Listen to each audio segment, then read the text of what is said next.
We have this incredibly bloated financial sector. It's a phony crisis. They don't have to be cuts. We know how to get out of a Great Depression. You spend money. If we take a look at the typical worker, they're not doing fine. Hi, I'm Dean Baker, your host for Mostly Economics. Today we have with us two people, Michael Mann, who's the Presidential Distinguished Professor in the Department of Earth and Environmental Sciences at the University of Pennsylvania, and one of the world's leading experts on climate change. We also have Peter Hotez, who's the Dean of the National School of Tropical Medicine at Baylor College of Medicine, also one of the world's leading experts on vaccine development. And they're here to talk about their new book that they have out called Science Under Siege: How to Fight the Five Most Powerful Forces That Threaten Our World. And I'll just say, I could have gone on. I was reading up on their resumes. I could take up the whole segment going over their credentials and awards, but we want to talk about the substance. So thank you for joining us. Thanks for having us, Dean. Yeah, great to be with you. So let me just start. You gave the five most powerful forces that threaten our world. You want to start, I don't know, with Peter or Michael, whichever one you want to start going through them, and we'll tell people what they are. Happy to. I think I was the one who insisted on alliteration, and so maybe I should lay them out, and then Peter and I can sort of delve into them. I'm a sucker for alliteration, and we really felt as we wrote this book that there really were five principal forces, each of which began with a P. We call them the five Ps. The plutocrats, the petrostates, the press in many cases, and we'll get into that, not uniformly, but in many cases, and then the pros and the propagandists, there's a relationship between the two, but basically those who sort of spout the misinformation and disinformation, those who support it, the plutocrats and the petrostates, and those who help enable it, this economy of misinformation and false balance that is assisted by the press. Yeah, it's striking. We'll get a chance to beat up on the press later, but it is just striking. I should just say, and obviously the framework's obvious here, that we've had great advances in science in both understanding climate, which obviously is very, very difficult. And I realize the people who want to say climate change isn't a problem, they're anxious to point out that the models are often inexact. And this is a very complex problem that we're delving into kind of the first time in recent decades. And then similarly, we've had enormous progress in healthcare, and particularly in vaccines, eradicating any number or nearly eradicating any number of diseases. And yet we have this blowback that's, you guys are in the middle of it. I'll let you talk. That's before we get into each of the five Ps, the big thrust of the book is that if you look at two of humanity's greatest existential threats right now, they're pandemics. We're still, maybe at the tail end now of COVID-19, but the number of cases is rising yet again. And now we've got H5N1, and we're expecting other major coronaviruses and tropical vector-borne diseases and you name it. And on top of that, we have the climate crisis. But Michael and I, when we started talking, realized that there's actually a third leg to this tripod, and that is that it's the massive anti-science disinformation empire that is now blocking us from actually solving these problems. We have as you pointed out, Dean, when you started, we have the technical ability to counteract pandemics, and I think we could probably make a vaccine just about against any new pathogen now because of the advances in technology. We do have capacity to fight climate change, but we can't because, at least in the United States, because of this, disinformation empire that now a lot of it is government-led, but there's also a big financial motive. Yeah, it's worth pointing out that Peter and I began writing this book a year and a half ago. So we had no idea that the book would come out in this particular environment that seems so salient for our underlying thesis, right? We didn't know RFK Jr. was going to be HHS secretary. In the worst case scenario that we could have imagined, I'm not sure we would have predicted what we're seeing. It really does underscore in a profound way. We wish the book wasn't as prescient as it is, but it really, it comes out at a time when obviously we are seeing, these dual existential threats, and made worse by an even greater existential threat, as Peter has said, the weaponization of misinformation and disinformation that has the potential to go infinite now with AI technology and machine learning, deep fakes, etc. It's a marked challenge that we face. And it's costing human lives. So it's not some theoretical discussion. As we've spoken about, Dean, before, 200,000 Americans needlessly perished because they refused COVID vaccines. They were targeted victims of this anti-science disinformation. 2 recent measles deaths this year that were totally unnecessary, and the deaths from both direct and indirect from the climate crisis. So, and even though it's headquartered in the U.S. and a lot of it, unfortunately, in my state of Texas, it's globalizing now, and so this thing is clearly gaining critical mass, and it's as dangerous as anything that we could think of. Yeah, I mean, to use a biological, medical metaphor, this is, to me, it's like what started out as a localized cancer, something that we were dealing with, the misinformation in the climate arena decades ago, before it sort of metastasized to infect our entire body politic, which is where we are. Yeah, but you mentioned the measles deaths. Peter, I think we're roughly the same age. My mother was ecstatic that, the measles vaccine had come out. That was shortly after we were born. And, measles was, a deadly, debilitating disease for, millions of kids. And, suddenly we didn't have to worry about that. She was just, and of course, polio a little earlier. That was a little before I was born. But again, that was something, her generation had to worry about, growing up in the Depression, the 40s. And, suddenly it's a non-issue. I mean, obviously, there have been other great successes as well, but these are that's why I devoted my life to vaccines. I grew up in that era, right, where making a vaccine was considered something noble or heroic. And I did my MD and PhD in New York and wanted to work on a parasitic disease vaccine for low and middle income countries. And now 40 years later, it's actually working. And then along the way, we made low-cost COVID vaccines. But that was always that humanitarian drive. I never would have imagined, back in the 1980s when I was doing my doctoral degrees that it would be seen as something nefarious or twisted. The way it's been flipped on its side 180 degrees is quite Tony disparaging. Fauci, public enemy number one, right? It's so Orwellian, disturbing in an Orwellian sense. Yeah, I just want to mention, because people may not be aware, Peter's developed vaccines, but in particular, the most recent, and maybe he might be ahead of me, maybe there's something more recent, but Corbevax, a COVID vaccine that he developed, in principle, I'd love to see it used here, but in any case, he developed to be used in developing countries, and over 100 million doses were given in India and Indonesia at a cost of, I think, around $250 a shot. So, right. This is affordable even for people in relatively poor countries. Yeah, and provide a proof of concept that you don't have to be a big pharma company to do big things. Now, despite that, of course, I'm attacked and vilified because, and they'll try to use everything they can to discredit me or to portray me as a cartoon villain. And they say I'm a shill for the pharma companies.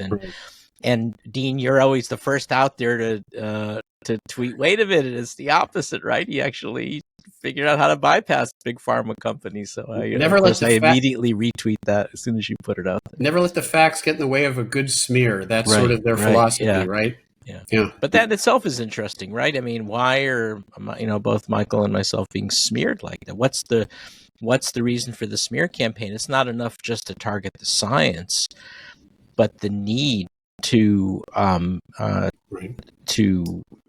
go after the scientist and this in almost like a Stalin-esque way, the way Stalin targeted the Mendelian geneticist Vavilov in order to promote the pseudoscience Trofim Lysenko. There's a modern day equivalent of that now with, Robert F. Kennedy as a modern day Lysenko in targeting, serious vaccine scientists. Yeah, and we get into that in the book. And, I've used a term, I call it the Serengeti strategy. This taking one scientist and sort of making a symbol of them by going after them, by attacking them, by smearing them, sending a signal to other scientists that if you come out and speak truth to power, and present us with inconvenient facts, we'll come after you too. And we're very fearful of the message this sends, especially to younger scientists right now. We need, this country has relied upon science to achieve the economic greatness that it has. And we really risk now losing that legacy in a matter of a few years because of this assault on science. Yeah, I'm sorry to keep making these digressions into my field, but I was talking to a reporter just yesterday, and he was asking me about potential Trump nominee to the Fed, Kevin Hassett, who's an economist I actually know and actually used to have some respect for, I'll say. I mean, he's a conservative economist, and that's fine. We had discussions and we disagree, but we could agree this is the data. And we actually wrote a couple pieces together, a couple short pieces together. So I thought, he was someone that, was serious in respecting the data. But, since he's now the head of Trump's National Economic Council, and, I saw he was defending the firing of the Bureau, the commissioner of the Bureau of Labor Statistics, which was just garbage. He had done nothing wrong. And he knew that. I know he knows that. I haven't talked to him in I don't know how many years, but he's not a fool. He understands she had done nothing wrong. She was fired because Trump didn't like the numbers, full stop. Yep. So he was asking me if I wanted how I feel about him being appointed as Fed chair. And he's obviously a person being considered for it. And, I said to him, I go, I would have, if he'd asked me that 2 years ago, I would have said, I understand Trump will appoint someone who generally reflects his views. So I understand that. But it's clear he's just going to do whatever Trump wants him. And, the whole idea of the Fed chair is supposed to be independent. He clearly is not going to be independent. Yeah. So the last thing the reporter asked me, who else could he talk to? And I gave him some other people. He goes, no one wants to talk to me. They're scared. Right. Right. And that's a very dangerous situation. Yep. I mean, that people are scared to give their views. Well, here's another example. Just, RFK Jr., of course, he's been an anti-vaxxer for some time, but he was a climate champion.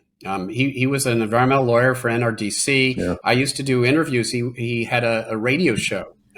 He would interview, folks like myself. He was sort of a climate hawk. He was out in front on the climate issue. And just the other day, you may have seen him regurgitating, parroting these bogus talking points about windmills. They call them windmills as if these are like Dutch wind turbines. They're really talking about this idea that wind turbines are killing whales. And it's bunk, of course.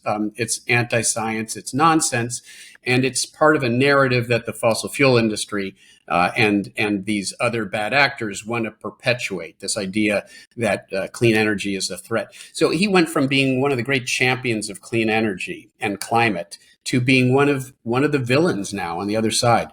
Well, and I remember, one of the reasons I got involved with defending vaccines was at the request of the National Institutes of Health. I had a year of discussions with Robert F. Kennedy Jr. and over cell phone and then, emails and Zoom and I would say, Bobby, you're an environmental attorney. I can identify half a dozen chemical exposures in early pregnancy that's interacting with autism genes, because that's how autism occurs, through the interactions of genes in early fetal brain development. There are some environmental triggers that need to be looked at, and I gave him the list of half a dozen, and he couldn't care less. I mean, and it was because he was busy, I don't know, with suing vaccine companies or whatever.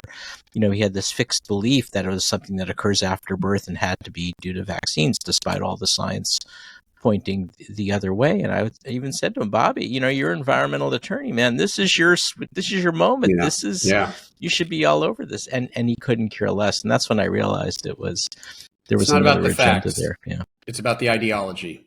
Yeah, unfortunately. He's often referred to as a vaccine skeptic, and I'm stealing this line from someone. I'm sorry, I can't remember who. Maybe one of you would know, but it's really not fair to call him a skeptic, because we could all be. I'll say frankly, when they were developing the COVID vaccines, the mRNA vaccines, it's a new technology.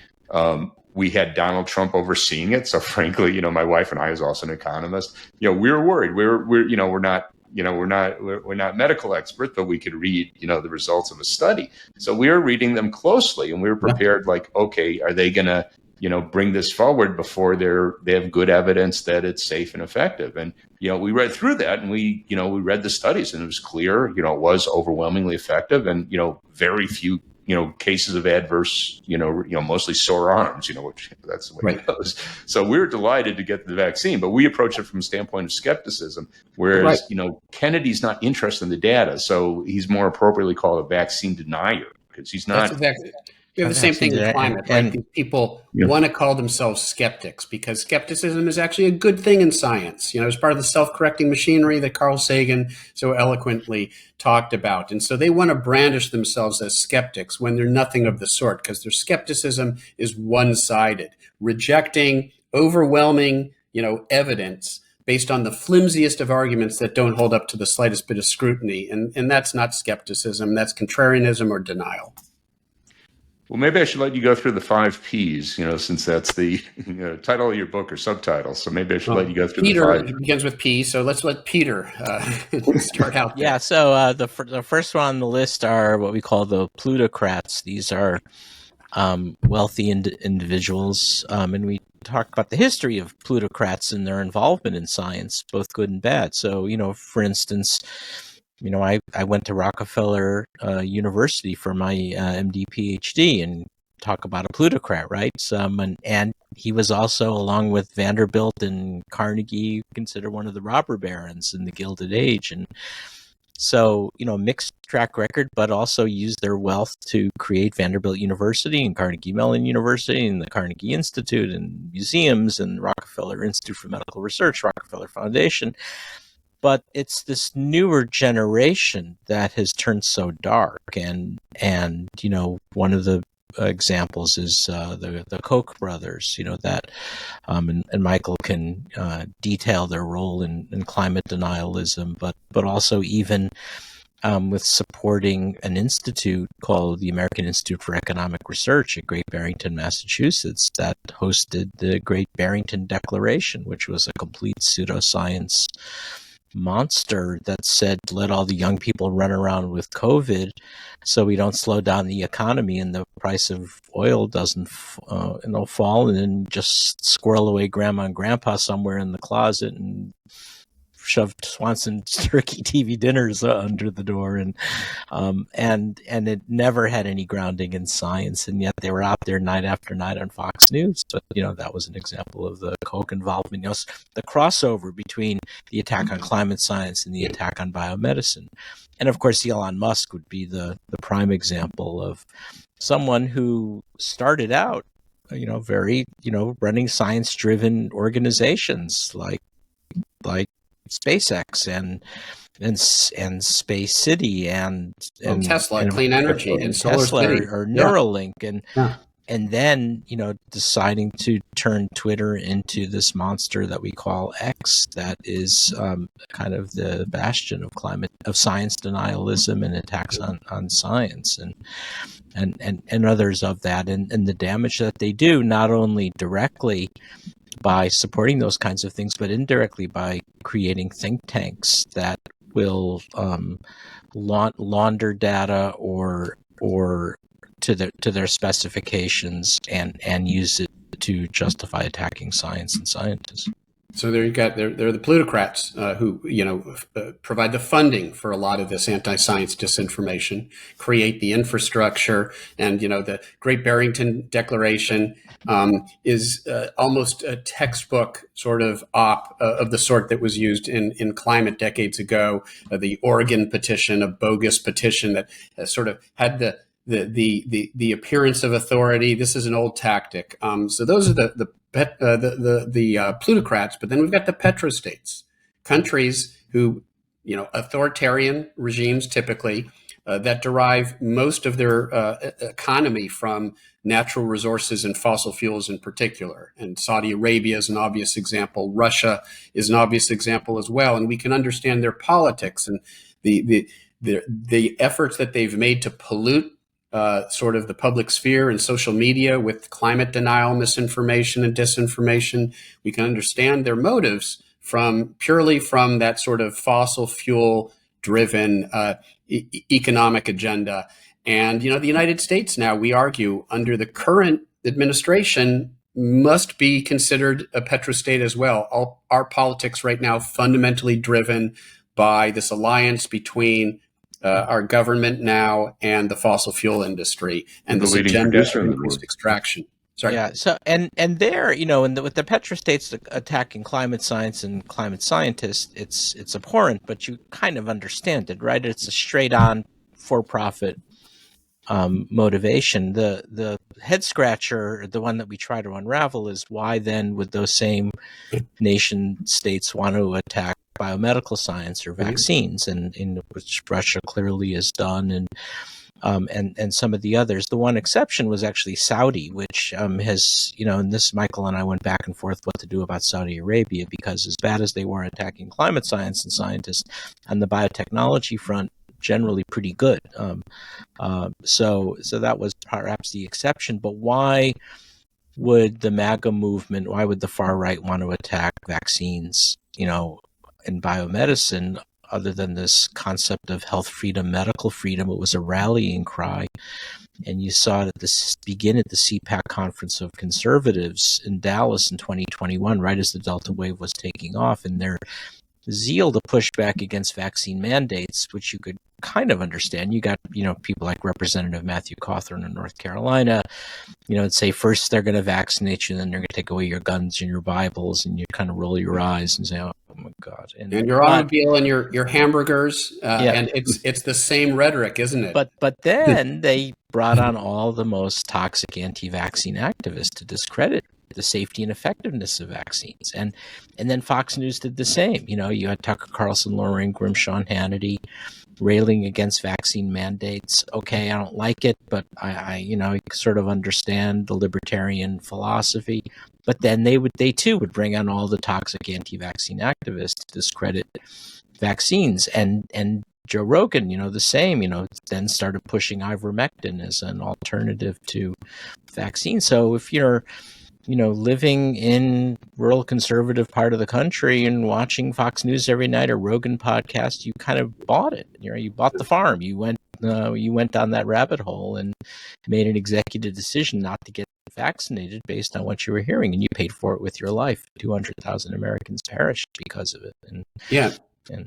And now it's endorsed in the House with the House Freedom Caucus, and yet Senator Ron Johnson of Wisconsin hold these phony baloney vaccine injury roundtables, or Rand Paul, and it killed Americans. And that's why we have to care, because it's not some theoretical or arcane discussion. It's people are being targeted and losing their lives because of it.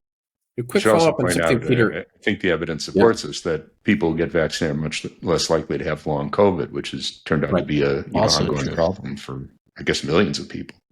Peter had one important point there as well, when he mentioned sort of this libertarian thread that runs through these movements, and that's part of it as well, is sort of the assault on expertise, the assault on authority, whether it be medical authority or climate science. It is convenient to this sort of authoritarian, libertarian agenda to discredit those who are in a position of authority and in a position to speak truth to power. And that's why they're, one of the things that sort of links these two seemingly disparate issues together as well. One of the points, and again, this comes up again and again, obviously, you guys know this well, that we're all, there's no issue that you could have honest debate on any of these things. But we're dealing with people who just refuse to look at the facts, refuse to look at the data. Yeah. And I just saw somewhere Kennedy, RFK Jr., had given an interview, and he said that in the trials, the COVID trials with one of the mRNA vaccines, he specifically said Pfizer, so I looked it up. He said that, some number, I think 12 people had died who'd been given the vaccine. This is all public record. There's a journal article, I think it's the New England Journal of Medicine, but in any case, one of the well-respected journals. And Peter, you probably know it. I'm sure you know it. But, anyhow, in the treatment group, 2 people had died. In the control group, 4 had died. So it was just an outright lie. Which, you'd like to think. And if you remember, I got taunted by Joe Rogan and Elon Musk and Kennedy to debate him on the Joe Rogan show, and I didn't want to do it, despite the dangling of dollar bills in front of me, because because I knew what it was like interacting with him. He just makes it up as he goes along, and has no interest in saying anything truthful about vaccines. And so I didn't see the point. And I also thought it would send the wrong message to young people about this is how we do science. I can't think of an example where science is advanced by debating a crackpot, right? Or debating someone who has another agenda, has no interest in the science, and can't even follow the science. And that's not what we do. We do peer review of scientific papers and grants and scientific meetings. And to debate someone like that, I think, would set us back. Yeah, and it's another important point here. It's what we increasingly understand is that this assault on science is really part of something much bigger, right? It's an assault on factual discourse, on fact-based discourse, and the assault on science, in a sense, is almost it's sort of a subset of that larger, and the assault on democracy, and it's all in service of pushing back on any institutions or experts that can challenge this increasingly authoritarian agenda. And now you see what Kennedy is doing with the academic health centers and cutting off funding. And now he's attacking biomedical journals and trying to stop government scientists from publishing in journals like New England Journal of Medicine or JAMA or the mainstream journals, and then creating these WordPress documents that are made to look like journals and have sort of editorial boards composed of anti-science activists, and so trying to create a whole parallel universe that's made to imitate a Potemkin village of scientific journals and institutions. And again, as I come back to the fact that we're a nation built on the strengths of our research universities and institutions, right? That's what gave us the Manhattan Project and victory in the Cold War, and to try to smash it just for authoritarian control, which is what this is about, is self-defeating, just like it was for Stalin, and just like it was for Germany in the 30s and 40s, and that brings us to the pros, I guess. We have the pros and the propagandists, and we can sort of group the pros and the propagandists together, really, for the sake of this conversation, I think. Yeah, well, the pros are the credentialed experts who propose these contrarian or outrageous views for different reasons. Some are paid to do it, more on the climate side. I'll let Michael speak about that. And others, you get a number of physicians who are, and some of them even have faculty positions, running health, wellness, and influencer companies. And if you ever wondered why are they always low-cost anti-parasitic drugs like ivermectin or hydroxychloroquine or fenbendazole? And the answer is because they're available in bulk and cheap. And so you can buy a bucket of it, you can then jack up the price, repackage, and sell it with a telehealth visit for thousands of dollars. So there's some direct financial motivation as well. But then you had the talking heads on Fox News coming from major universities and medical schools like Stanford and Johns Hopkins, and the damage that they've did during the pandemic.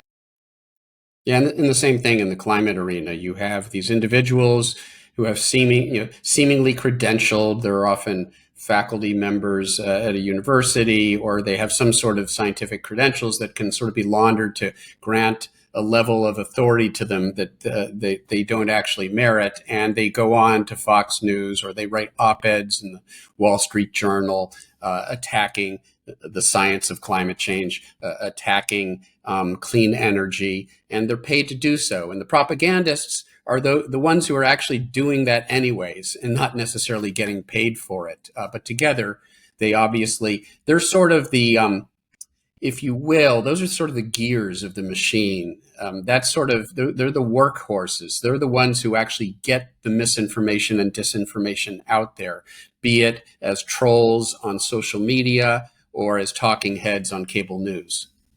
When you mentioned the propagandists, my wife's Danish, so she's familiar with, I'm forgetting his first name, Lombard, who's, I'm sure you're familiar with him.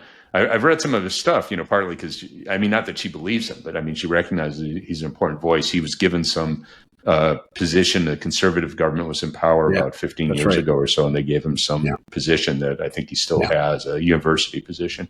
But anyhow, he's very good at writing stuff that looks to be authoritative. And, again, being an economist, I could look behind it and look at other sources. But, for people who are not, not in the people are busy, so if you just got something that he wrote and, it could be fairly compelling, very compelling. Yeah, there's a Yiddish saying, a half truth is a whole lie. And he's very good at telling those half truths and cherry picking data. And, pretty much everything he writes very quickly withers under any actual scientific scrutiny. But that's not the point. He's got a large audience in conservative media. He gets that message out there. There's no fact checking. It's just this barrage of misinformation and disinformation, ideologically driven. He calls himself the skeptical environmentalist, but he's neither. We already talked about what skepticism really is. It's two-sided. It's not one-sided. And he's no environmentalist, despite the fact that he likes to brandish a Greenpeace T-shirt to sort of demonstrate his environmental bona fides. That's sort of the level of superficiality and cynicism that comes with that sort of pro. And he's a classic pro. So I'm glad you singled him out specifically. So let's get to the press. That was, I think, the last year 5 Ps. So what role is the press? The best for last. We saved the best for last. Yeah. Peter. Well, I'll just, we start out, of course, talking about the Murdoch-led media, the damage done by Fox News, which you can actually measure. You can quantitate at least in terms of the deadly impact during the Delta wave that Fox News had, and we cite the references to support that. And as well as the opinion side of the Wall Street Journal, which, I sometimes call the print version of Fox News, although I've got good colleagues that don't like when I say that. They still think the Wall Street Journal opinion section. Well, the news section is very good, actually. Exactly. The news section is great, and I talk to Wall Street Journal reporters all the time. But people don't appreciate that distinction. But I think the more interesting part of the chapter that people have not thought about as much as what some of the mainstream media has been doing with false equivalency, and it's it was not easy for us to do this, to throw darts at the New York Times and the Wall Street Journal, papers that we've always valued for decades. And I grew up on. Let's not forget the Washington Post, which has been no hero here. Yeah. Yeah, right. And both New York Times and Washington. I'm sorry, did I say Wall Street Journal? Wall Street Journal. No, New York Times and Washington Post. And, and I've have good relationships with many reporters there, but they started creating this whole false equivalency, this need to give equal weight, equal footing to conspiracy theories, especially around COVID origins and even around vaccines, and somebody had to call it out, and so that's one of the aspects of it. And I think in some ways that created as much or even worse damage because, there's, unlike people going down the Fox News rabbit hole, we have a lot of serious colleagues who are reading the New York Times every day and saying, hey, Peter, this sounds pretty serious, what they're talking about. And you find yourself in this very funny position where you have to say, no, something's gone wrong at the New York Times, that they've felt the need to go down this conspiracy rabbit hole and give equal weight to it. And that really concerned me personally more than anything else about the press. Yeah, and it's a problem with climate as well, this sort of both-siderism that's become so prevalent. And we cite, I don't know if you follow New York pitch bot, Doug J. Balloon on social media. He does such a great job in sort of cutting right to the cutting to the center of that with sort of these pithy, ironic, postings on social media. And we actually cite him because he has this one. There's this one, New York Times pitch bot, and the idea is this is this is an op-ed that could potentially appear in the New York Times, as ridiculous as it is, and it's really all about false balance. And we see that in spades when it comes to climate. We see that in spades when it comes to COVID-19. And the problem is that we would like to think of sort of these legacy media outlets as our allies in the fight against misinformation and disinformation. But unfortunately, they're absent, from, they're AWOL in this battle. Yeah, one of the things, and I'm sure both of you know way more about this than I do, but the argument over the origins of COVID, whether it was a lab leak or whether it was a natural occurrence, and again, I'm not going to claim expertise on that, but the Times has really bent over backwards to legitimate the lab leak story. And what I'll just say, two things. And one the Washington Post too, and we call it out. And okay. We've got half a dozen scientific papers in some of the best journals like Cell and Science, and clearly showing that SARS-2, which is the cause of COVID-19, emerged through zoonotic spillover just like SARS-1 did and just like MERS did. That's what coronaviruses do. They reside in bats and they jump to people either directly or through secondary intermediate animal hosts. And we've got other ones lurking out there. So this was all predicted and predictable. Why I even started working on coronavirus vaccines 15 years ago, because we knew this was going to become a new thing. And there's there's no peer-reviewed science on there's not a single scientific paper on lab leak or gain of function. It's all done by non-virologists who don't understand the science, who just want to promote conspiracies, and it's and it's very dangerous because again it tries to portray virologists as sort of shadowy figures in white coats doing nefarious things, when we need the virologists for the next pandemic that's going to come along. And so we've dramatically are hampered our ability to now do our pandemic preparedness. We've laid out the problem very well. We haven't talked about solutions at all.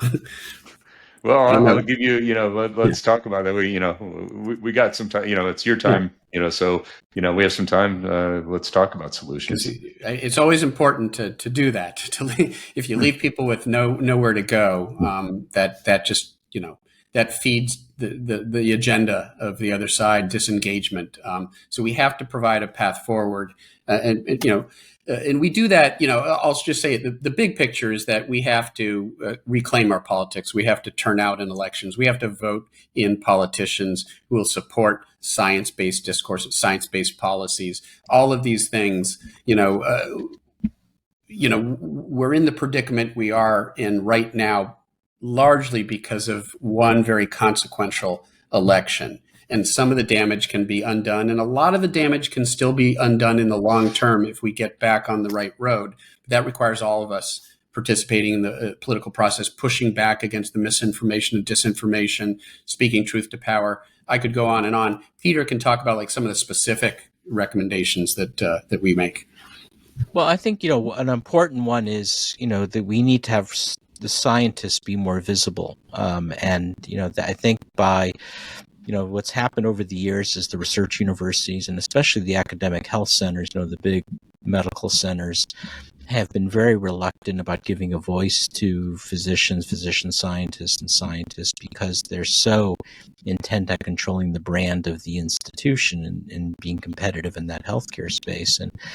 And so the consequences were silent, or let's say, look, you're an academic, you're free to speak out whenever you want, ... but don't screw this up and get the institution in trouble. And of course, if you're out there enough in the public domain, you will screw it up and you will get the institution in trouble, and you need to know that you have the backing. So the consequence is the scientists are mostly invisible. Our colleagues at Research America, a policy group, does these surveys every few years that always finds 75% of Americans cannot name a living scientist, and the vast majority of Americans cannot name an institution where biomedical research is conducted. I like to say the 25% who can name a scientist almost always name our friend Bill Nye. Bill Nye or Neil deGrasse Tyson, right? And we love them, right? But they're not, doing what necessarily we do in terms of, writing papers and grants and being in that kind of mix. And so we're invisible, and that gives the bad actors the opportunity to portray us as as shadowy figures or cartoon villains, and that makes us easy targets for the attacks. And so we've got to turn that around. We also need to rebuild our cadre of science journalists. Most newspapers now no longer have a science journalist, and so during the pandemic, I spent a lot of time educating them on virology 101, which I was happy to do, but it was pretty labor intensive, and most tried to get it right, but unfortunately some didn't, or many weaponized it also. Well, and that's where we can try to fill the void as well. Scientists can't necessarily replace journalists, but we can certainly do everything we can to help journalists cover these matters accurately. And those who have a proclivity and an interest can write op-eds and can do news interviews. And, we need a much more public-facing scientific community if we're going to take on, the other side, which is well-organized, well-funded, and they have a clear anti-science agenda. Yeah, I don't know if I should apply economics, which again, we could debate whether it's a real science or not. But dismal one of the science, as they sometimes say.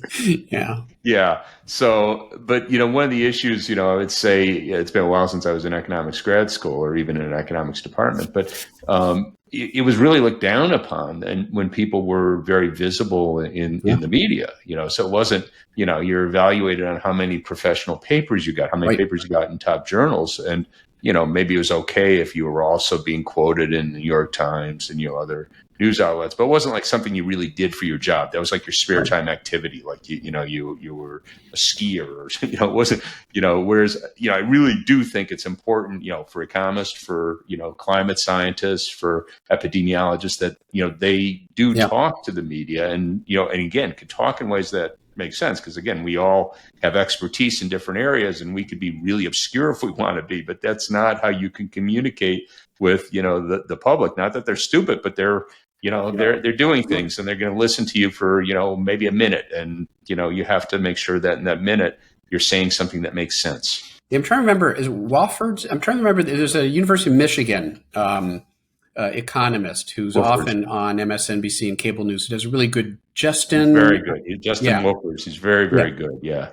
And so we need more. We need more of those in all the disciplines, right?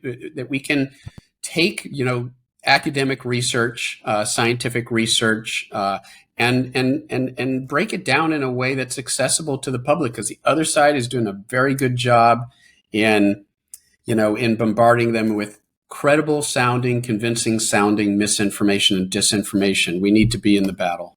And you even see now a lot of the plutocrats saying, well, do you really need to get a university degree? What are you really getting out of that? That's part of the attack on the intelligentsia. I mean, this is the assault on academia right now. This is right out of the this is right out of Hannah Arendt, right, in the totalitarian playbook. So, but people don't think of it in those terms, and I think that's one of the things that we try to do in the book. Yeah. Well, it's scary times, but again, I think there's cause for optimism. You guys are working hard. We try to do our best, and as are you. We're all doing what we Michael can. Taught me one of the things.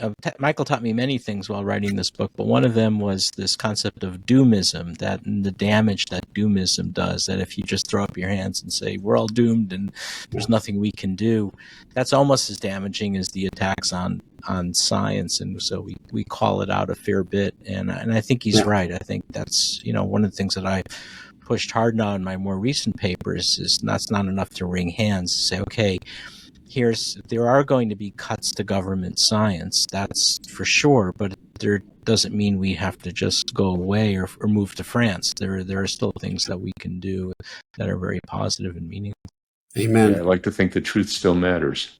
Exactly, and we've got that on our side. In fact, maybe it's worth saying that we frame this in the book as sort of a Tolkien-esque battle, and that's what it is. It really is sort of a battle between good and evil, between reason and unreason, and so it's that, and there's a line from the Lord of the Rings.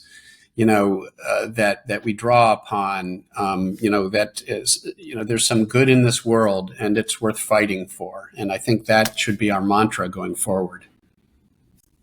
Well, that's probably a good place to stop. So, Thanks a lot for taking the time to join me. And just to Thank you. remind everyone, Peter and Michael have a new book out, Science Under Siege, How to Fight the 5 Most Powerful Forces That Threaten Our World.